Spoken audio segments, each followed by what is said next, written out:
Hey guys, welcome back to Keep Getting Studio. Jordan, I'm so honored to have you here, man. And this is my second time doing podcast in English, Yeah. and I'm so excited and Thank you for nervous at having the me. same time. It's That's gonna gonna be be fun. It's gonna be fun. yeah, it'll be great. Could you please introduce yourself for the people that are listening to our podcast? Yeah. Well, thank you first of all for having me. It's an honor to be here. Thank you, thank you. Hello everybody. I'm Jordan Daniel. I'm a music producer, composer, and engineer in Melbourne. I go by the artist name David. And what I do is I produce music with artists and directors and executive producers as well. Mm. It ranges from all the genres I do. Can go from pop to R&B, soul, all things like that. But the biggest passion for me is film, scoring film. Is what I do majority of the time. Yeah, I've been inspired by film my whole life and the relationship between film and music. A big inspiration for me is Hans Zimmer, which a lot of people close to me would laugh at because I'm very inspired by him. Yep. But yeah, that's what I do. And under my artist name David, I sort of combine the worlds of a music producer and composer. Yeah. So I have some orchestral music alongside like EDM music, pop music, and I sort of combine them with strings and beats and things. But yeah, that's what I do. Awesome. You're part of HILLSONG Worship. I mean, Yes, I am. not HILLSONG Worship, but HILLSONG is. HILLSONG is creative team as well. Yeah. And we've been sharing the journey together for about 5-6 years now, and Yeah, I've yeah. known you for so long. And I love your heart. I love your creativity. I love you as an MD. And so we're gonna dive into a bit of a question, Yeah, let's do it. if that's okay. Of course. So you just released your EP I last did. week, right? Yeah, And it was 5 songs. 5 songs. I listened to all of them. Great tracks. Thank you. You did a collaboration on 2 songs, 3 songs actually. 3 songs, Yeah. and then instrumental on 2. Yeah. Where did you get the inspiration for your EP, for your record? Yeah, good question. Well, the EP is called "Can You Feel It" on all platforms. It's out now on all no, platforms, guys. Yeah, I mean, I was really inspired just by the stage of life I am or was in. Finishing up in uni, I just had a lot of anxiety, but a lot of excitement at the same time. Yeah, right. Finishing up uni, everyone's just like they'll tell you things like how it's difficult and it's tough, but then you'll have people who are also supporting you, saying, "Oh, you'll do so well. I'll imagine working with you at the same time." So, I myself have my own aspirations, plus hearing words of advice, words of encouragement, also words of almost like discouragement, but just like warnings from the world about the music industry. So that all combining with finishing up like final projects and stuff. I was just like looking towards my future, and that's how the EP was sort of formed. Right. These 5 tracks. Yeah. Do you wanna talk a bit more about the music industry that you're mentioning about? Well, in what way is it kind of a warning? Yeah, I mean, mainly I guess the production side of it. So it's like the labels, the artists and things. It's not something to be scared of or anything. It's just that it's very, very, very tough, obviously. Right. Making it as a producer, as an artist. We live in such a saturated market. It's hard to stand out and, more importantly, like be seen on social media and like on streaming platforms and things. So true. And I guess also being in Melbourne, we have a great community, and we have a great space for artists and musicians. But once again, like very saturated. And it's very much based on who you know rather than what you can do, which sometimes isn't the best, but it's always good to have those connections and things. But I think I strayed a bit off topic there. But yeah, it's nothing to be scared of. It's just that there's a lot there already. Yeah, right. So to stand out in the market is difficult. And I guess also as a Christian, in today's day and age, the music industry is probably the worst industry for a Christian. Yep. Almost everyone can be against your beliefs. Yeah. And yeah. I've faced that Yeah. multiple times, Yeah. just in Yeah. uni, and in the sessions that I've had Yeah. already. Yeah. I guess that may have piled on when I was writing the EP, but yeah, I guess that's the difficult part of it. But Yeah, that's so true, man. I think they also know at the same time that church music is a huge thing, and they have respect for that. yeah. But they do have a very secular side of it as well Yeah, at the same time. Mm. I listened to your EP, and probably my favorite would be Johnny. Yeah. What the message you wanna give it to the listener from this EP? So what kind of expectation should we have when we listen to this EP? Yeah, great question. Yeah, it's a very different EP. Musically, as I said, it combines like the production influences I have alongside with the composition world of film score and things. The message would be, I don't know. I don't know if I have an exact message, but the expectation would be to listen to it and to take in all the emotions. Yeah. And be inspired and not fearful for your future. That's probably what I wanted out of it as well. It's, can you feel the future coming? Yeah, right. But also don't be afraid. Look forward with like excitement and with hope. Yeah. And that's sort of the journey I want you to the journey. That's sort of like the cinematic, sorry, not like the musical journey I want you to go through. Yeah. To listening to the EP. Wow.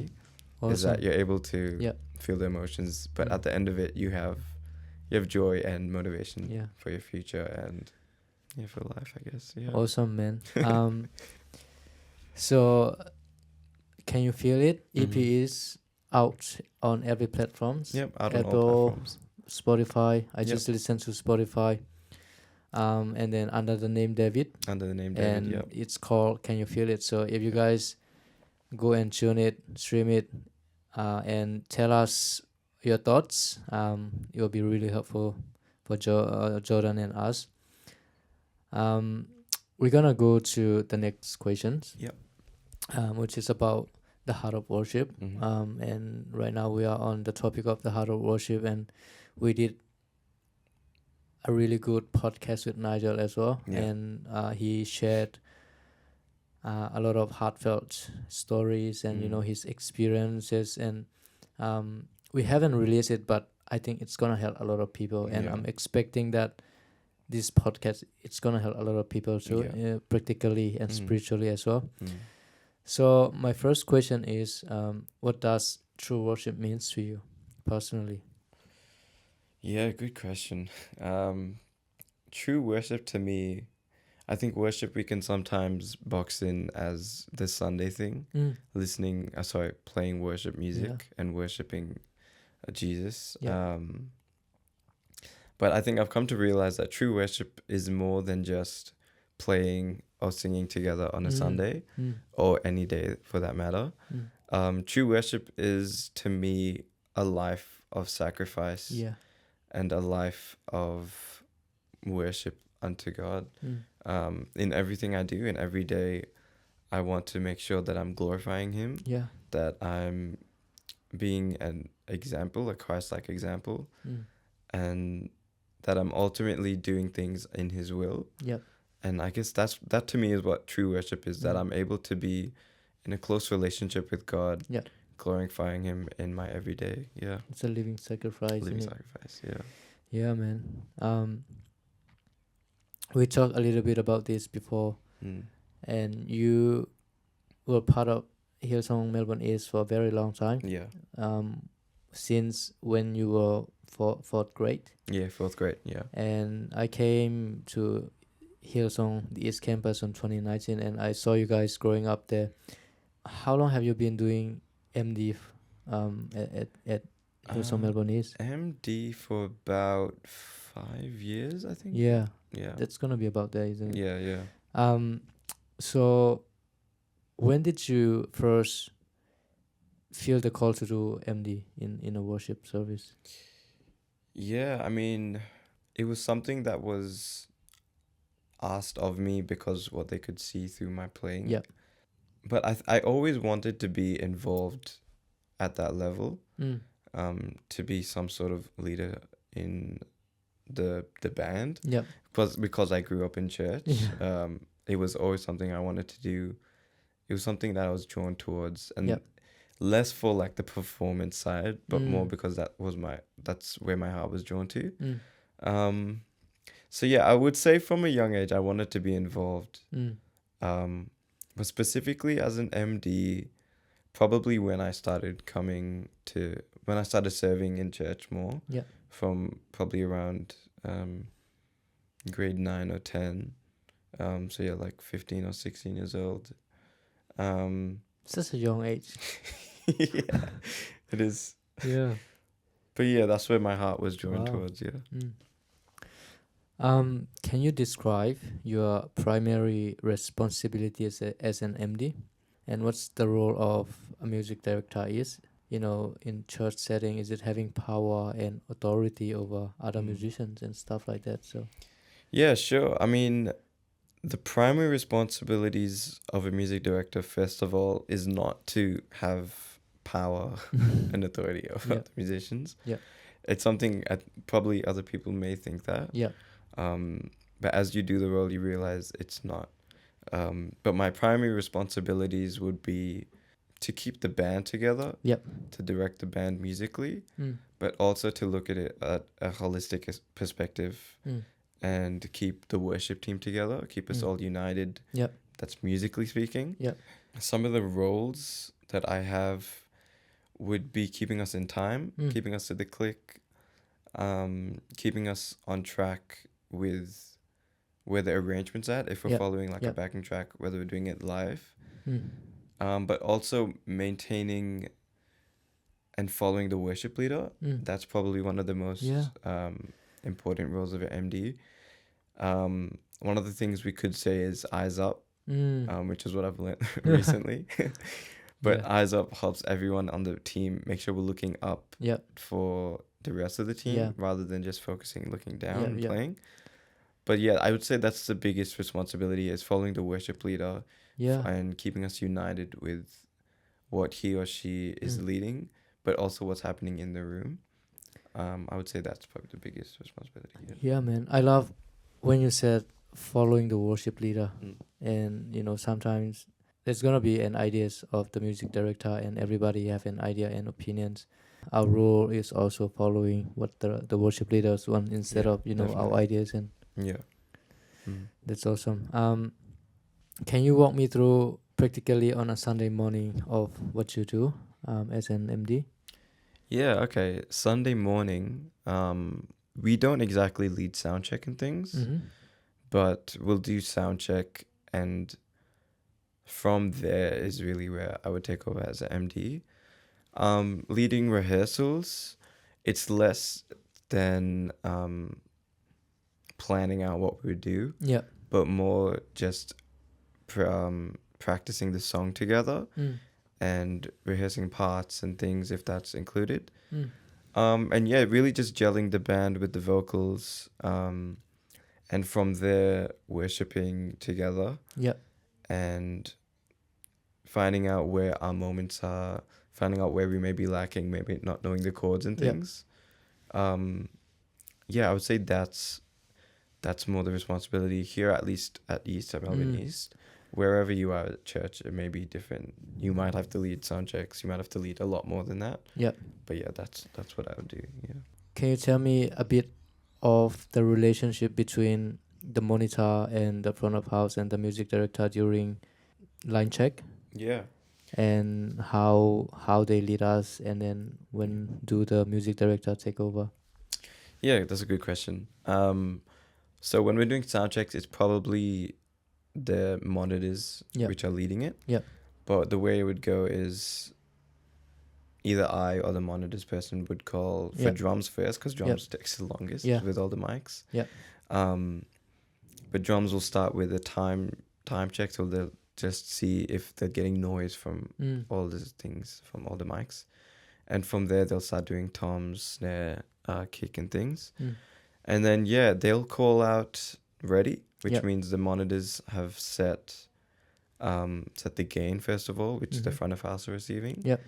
And they've also set probably EQ and at the bass level that they'll use for the rest of the team. Right. And then front of house will just say ready when, I mean, I'm not exactly sure, but when they've got a level they're happy with, Yep. and when they're happy with the tone and things. Yeah. Right. And from there, they'll go through bass, guitar, and keys. Yep. And then we'll do the tracks check and the click check, and we'll get a level for that for everyone. And then we'll do a vocal check. We'll play a song. Yep. Probably it's usually just me and the vocals. Sometimes some other people will feel motivated to Yeah, join right. in. But then we'll do vocal check, set the levels. Yeah. And they'll do another round of changes, which I don't think I mentioned before, but after do the band, we'll just see if everyone's happy with levels for bass level. Yep. And then the vocals will do the same if they can hear each other. Yeah. And the main people are the monitors in front of house. They'll be communicating most of the time. Right. And then after that, they'll hand it off to me to lead. To the music director. The music director. Yeah. That's awesome, man. So the reason why I want to touch on that a bit more in detail is because not everybody is doing that way. Yeah. You know, and we have such a good team and relationship that monitor, front of house, and the music director, the people are on stage, they are working together, you know, and then connecting to each other. Yeah. I think that's very rare in every other church as well, you know. That's a good point, yeah. And so we have monitors leading their part, the front of house is leading their part, and the music directors doing their part, and everyone is kind of connecting. The front of house is happy with what he gets. Yeah. Monitor is happy with what he gets, and everybody's kind of, you know, playing their roles, and I think that's so much important. That's why I asked you this question in detail. So thanks for sharing. No, of course, yeah. What is your go-to practice for preparing spiritually before a service as an MD? I'd say the most important thing is humbling yourself. Yeah, right. It's So something important. Yeah, definitely. It's something that I or we would do. Yeah. Even on a Sunday, like leading up from the week to the Sunday. Yeah. Right before service. But preparing in the week, there's a lot of praying and actually for myself, free worshiping. Yeah. I try to go through the set multiple times and actually worship rather than just play the songs.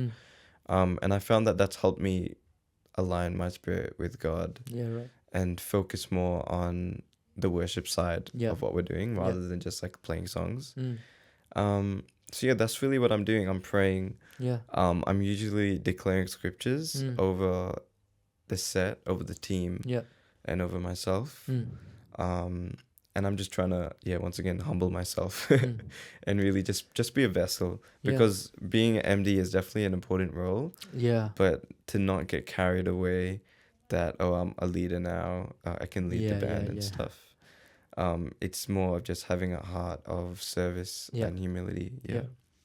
That's probably going to take me to the next question. I think what you said was very important. You are an incredible musician. Thank you. I love what you do as an MD, and just not looking at your keys and just, you know, do what you do. Sure.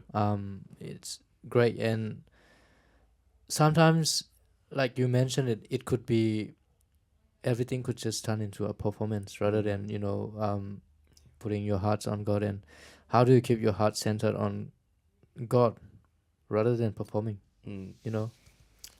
Yeah. It's definitely the preparation in the middle of the week as well. But I guess because I talked about that before, I'll move on to Sundays. I mean, it's especially harder for myself being a musician and a producer, like being in the industry, to not do fancy things or to not play chords that'll come to mind or things. Man. Not that Except it's a gospel night. Yeah, if it's a gospel night, we'll have fun. But yeah, the main thing for me to make sure I'm being humble is to just play alongside the team as well. Playing alongside the team, which means just following the main chords. Yeah. Following the worship leader rather than playing my own things. Yeah. But at the same time, you have to have a heart that's ready to minister to people when you're playing. So I'm not only just holding down a chord. I'm playing and I'm maybe adding extra bits and things. Yeah. But once again, because I'm playing with the team, I'm not adding extra things on top of what the vocals are singing. Yeah. Or on top of what like you as a guitarist are playing, or on top of what a drummer and a bassist are playing. Yeah. I'm trying to play things that might be out of the original, but that's in line with the rest of the team. Yeah. So in that way, I'm not trying to perform, but I'm trying to play alongside the team and minister while I'm playing. Yeah. Man, I think that is so important. Yeah, I think that's so important because, you know, sometimes people love to play those minor chords, diminished chords, and all beautiful chords. But if everyone is not playing, it's kind of not coming everything in one voice anymore. Yeah. And like what I love about you saying is that, you know, you just have to be humble and play with the team. I think that's really is the way and the heart of worship in what we do, you know. I think that's so important, and thank you for sharing. No worries. So in the 5 years of doing MD, what would be the lesson that you learned the hard way, or is there anything that you want to share about you know, the team? Yeah, the lesson I learned the hard way would be probably to just actually step back and not try to be too controlling. Yeah. I don't think there's an exact experience I have of when something's gone wrong. Not because I'm perfect, but because I'm erase it. Yeah, I'm erased it from my memory. There's one memory I have from the very first time I MD'd. It was really bad because we were going into either a bridge or chorus, like after like the original arrangement of the song. But I've called like verse, bridge, chorus. I mean chorus. And it was really bad. Everyone started laughing. It was not the best. But yeah, I found that the biggest lesson would be actually just taking a step back rather than trying to be controlling. Obviously, there's times where you have to, there is your responsibility to lead. But if you're always trying to control what people are playing or control, arrangements instead of following the worship leader, you end up doing too much and you end up falling like out of line with the band and with the worship leader and the vocals. So I found that sometimes you lead and then you take a step back and then just worship, like take it in. Don't try to be a control freak or perfectionist. But really take a step back and lean in and worship rather than having like your MD hat on. Just have like a musician hat on and more of a worshiper hat on. I found that that's the biggest key because I guess generally the way I've learned this is that I'll be calling something and I won't be in line with what the worship leader would be calling. So it could end up me calling something that's not in line with what the worship leader is. And then that's not, you may hear it musically in the congregation and it would throw us off where we're going, which doesn't mean it's all ruined or anything, but it just shows up what we're building up to and how we're worshiping together. So yeah, that's the biggest that's a really good point, man. Because I think everybody practice their parts and they know when the build up is coming, unless it's a spontaneous worship and all that. But it's coming to spontaneous worship, then you can then lead it up to how God speak to your hearts, and you know how you want things to be. But then again, not controlling and stepping back. Yeah. That's a good point. Mm. What quality do you believe are essential for someone in your role to lead both musicians and the congregation effectively? Yeah, good question. I'd say practically you don't need to have music theory knowledge or anything. Okay. You don't need to have some advanced Mm. knowledge of jazz or classical music or something like that. Practically knowing music, like knowing how to play with a band, having that experience. Also having a general understanding of form and things. Yeah, and dynamics and things, obviously. And I don't think you need to have grades as a musician or anything to be able to do that. I think that can actually be heightened more by playing on a Sunday or playing in a band or whatever. Yeah. That's when you can learn those things practically. Mm. Spiritually, what you'd need is a humble heart, like we Yeah, mentioned. right. And a readiness and an obedience to follow the Holy Spirit, to follow the worship leader and your creative pastor, if that's the case. But yeah, I'd say those are the main qualities. Yeah. How do you handle challenges such as team varying skill levels or differing musical preferences? Yeah, so worshipping with a band, you always have different skill levels. Yeah. You'll have people like Marty Visser, who is an amazing musician. Yes. Then you'll have someone like me, who's Hey, an average. come on now. But yeah, playing on a Sunday, on playing as part of church, there's so many amazing, talented people. There's people who do it professionally as well. Yeah. And yeah, on a Sunday when you're combining those things, you often find that some people aren't at the same level, whether that's worse or better. Yeah. And I don't think it's ever a problem.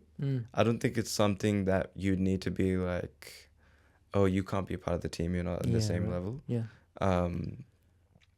But I don't think I'd have any big challenges as well, because the main thing is worshiping together. And if that person's there on bass, guitar, drums, piano, they're there because they have a heart to worship and they're ready to play with the team. If I did have, when I do have these challenges, it's once again like taking a little bit of a step back, and seeing how these people are playing together. Yeah. And then if I catch that the more experienced person may be doing something that's extra, and it might be throwing the other person off, I would suggest that they not do that and just play a little bit more simpler. Right. And if I find that someone isn't catching on with what we're doing, I might just like count them in, or I might suggest that they stick to what they are, what they're more comfortable in. Yeah. Like if there's something that they're not comfortable with and it's throwing them off, I would just scrap it, because it's more important that they're comfortable and they're really worshiping rather than trying to figure out something mid-set, mid-worship. Musical preferences, that's a big one when we come to like the MC groove. When we're grouping, people might have different tastes and flavors. But in the service, it'll probably affect more like the tone they're playing with or how they're playing. That's actually one I found more consistent across the team. The way they play, the tones they use. I would suggest the tone of the original song or the style of the original song. Because that way we at least have something to reference. Rather than if I was to like mouth a tone or like mouth a rhythm or something. That's what I would do. Or once again, I would just like suggest something that's a bit simpler or something that might be a little bit more advanced. But it's something that we can all do collectively based on like the skill level and the preference of everyone. I wouldn't say I find too big of a problem with musical preferences. Wow. If anything, it's a good thing. Yeah. Because that way we have all these different flavors coming together Yeah, and right. worshipping Yeah. together. But yeah, But yeah, you suggest that try to get as close as to the original so that yeah, I mean, that I isn't- think it's definitely something to be mindful of as an MD. That we honor the song, honor the Yeah, writing right. of the song. Yeah. But it's not something to be confined to, which is something if you play alongside a track, you might be confined to the track, which is a whole nother thing. Yeah. But yeah, use the original as the basis and something that you play the song, you play the parts, you play the chords, and go off of that. But don't ever be confined to the song because then you're not able to minister, you're not able to really worship as a team, as a band. So yeah. So good, man. In your experience, how does the role of a music director extend beyond the stage to impact the spiritual life of the church community? Yeah, it's a great question. I'd say the role of a music director let's start off with maybe like the creative community, if we want to separate communities. Yep. Just, yeah. In the creative community, you get to know everyone. You get to know everyone's, like we just said, like the skill levels, their interests. And you get to build like a real relationship with the musicians you're playing with. It's honestly probably one of the best things of being an MD. You get to know everyone. Yeah. Because if I was just playing keys on a Sunday, I might not get to know all the vocalists. Yeah. But being an MD, you get to talk. You kind of look at their names. Yeah, you see the names, right? And you're like, oh yeah, playing with this person again. But as an MD, you get to lead these people. Yeah. And it's always better to actually build a relationship. So yeah, being the leader role of a music director, you get to understand these people and you get to walk beside them, and you get to really know their heart behind worship as well. I found that that's the best thing. In the larger community of the church, people, see that you have the mic. They'll know you are the music director for at least that Sunday. How does it affect their spiritual life? I would say it's something that they can pray for, that me as a music director, or us as a team are able to worship together. In a different perspective, I'd say that the way I music direct may impact how they are praying or worshiping in the week. If I am a music director that's controlling and trying to make it a performance, that may affect the congregation's view of worship. It may come off very performancey. And that may bring a difficulty when they're listening to worship music or anything. But if I'm able to steward worship in a way that's blessing the heart of the church and blessing God and making and that's bringing a sweet aroma to God, I feel like that's able to bless the church in a sense that they're able to approach worship more than just singing songs, but when they're listening to worship music and when they're living their life of worship. It may be a little bit of a stretch, but if I am music directing in a way that unites everyone, then I feel like, I'm uniting everyone and I'm bringing, I'm allowing the Spirit of God to move in everyone's life. It's not something that everyone would think of, so I'm glad you are thinking of it. But it definitely is, because we're not the MD, we're not the creative community and then the church community. Like we are one combined community. So yeah, I'd say uniting everyone. That's amazing, man. That's such a great answer. So important, isn't it? The way we talk, the way we unite people, the way we actually speaking to people. Definitely. That's actually impacts Really impacts a lot them. of people, and what advice would you give to young MD like me, just starting, or aspiring music directors? Yeah. What advice would I be? Give us a lot. We Okay. got time. Sure. I can give a couple, I Yeah. guess, but the biggest advice would be your role as a music director Mm. and your job as a music director.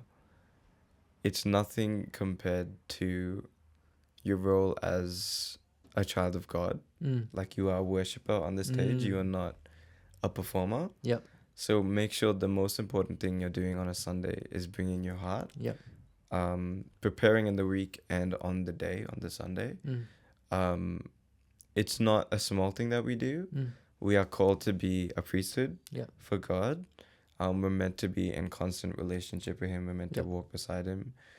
And what we do on a Sunday is just a reflection of our week. Yeah. But at the same time, having that strong connection and that relationship with God allows us to really minister and worship on a Sunday, Mm. regardless of our week. But yeah, I'm getting off topic a little bit. But I'd say that's the most important thing. Yeah. Make sure that your heart's in the right place. Yep. Practically, I'd say to know your set really well. Mm. There's no one else that should know all the rhythms and the timings and the chords more than you. Mm. And to extend that more, yes, know your parts, know the chords, Mm. but also know how it can become free worship. Mm. That doesn't mean like doubling a bridge, Mm. but how can it really become spontaneous, Yeah. where it doesn't have to have lyrics, it doesn't have to have even you playing, Yeah. but how can that song really become, how can it become a moment? Mm. So I would encourage you to, and I encourage aspiring Mm. music directors to really worship in your sets and allow yourself to play outside of what is regular. Mm. And in that way, you're over preparing yourself Mm. practically Mm. to know how you can move. Mm. And that way, when you come on a Sunday and when we're ready to go into spontaneous worship, Yeah. or when it's nothing like the original track or what we would have prepared for, Mm. you're ready practically and Mm. you're also ready a little bit spiritually Yep. to go wherever the Spirit of God is moving. Yeah, I'd say that's something that's benefited me the most. Mm. That when you're preparing yourself in the week, that you're actually preparing your heart to do more than what we could imagine, and that you're ready to follow the Spirit of God, and that you're over ready practically on the Yeah. chords, Yep. on the timings, and you might be listening is also very important. Listen Yep. to the track, Yep. because once again, that's what unites us. Like, we're following the track, following like the song. Mm. So yeah, make sure you're listening to all the parts, and you as a musician, as the MD, are the person who should know Mm. all the parts. Like someone shouldn't come up to you Mm. and you should be like, "Oh, what's that?" That's definitely happened to me before because I haven't listened to a song or Yeah. something. But yeah, that's definitely something that's important, to listen to the song. Mm. Yeah, I'm gonna ask you one more question, if that's okay. This is not course. in the one we prepared, Sure. but is there any worship moment that you liked or changed you the way you think, or the moment that the spirit was so present that you couldn't ignore, or it's so tangible in the room? Yeah. Is there any moment like that in your years and as an Yeah. MD, or as a just playing keys, being in Yeah, the team? definitely. I think there's multiple moments. Mm. I think we're really blessed at East to have pastors that encourage those moments, and Yep. that we're able to really keep leaning into them. I'd say as a musician, as just a keys player, there's been lots of moments in worship and in spontaneous worship where I actually will go into a song I haven't prepared. We'll go into a song sometimes I have no idea. And I'll find myself playing lines that I've like never practiced before. Right. I'll be like, wow, how did that happen? I'll put it to the Spirit of God, because Yeah. Right. there's literally no other way, because I'm not the type of person where I can hear something and I'll know exactly what to play. I Yeah. can like find it, Mm. but to play it exactly, that'll always A new melody just come a through. new melody will come to, new chords will come to, Yeah. and I'll always find like that's the spirit of God moving. Mm. As an MD, I'll find that once everyone is really united and Mm. once we're heading into spontaneous worship Mm. or we're stewarding worship and we're really united, Mm. there's something really special there. Mm. Um, obviously, where two or three are gathered in His name, there He's there, Mm. right? Mm.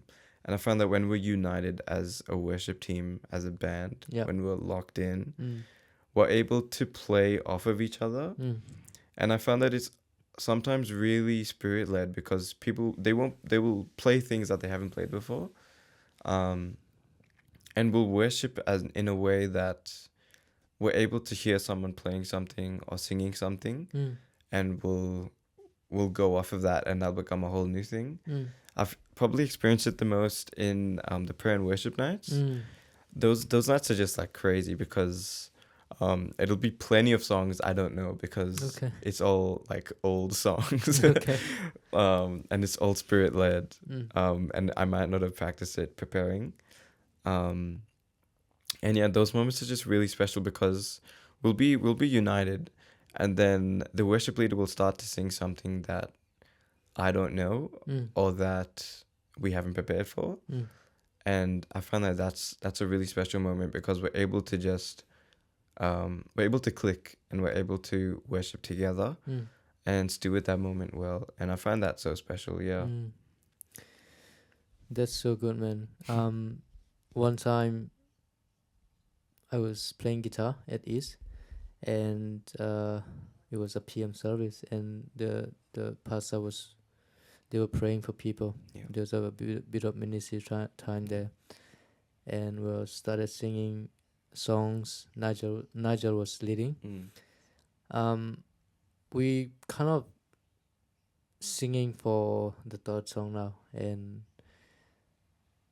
the spirit of the Lord just so present that I couldn't ignore it.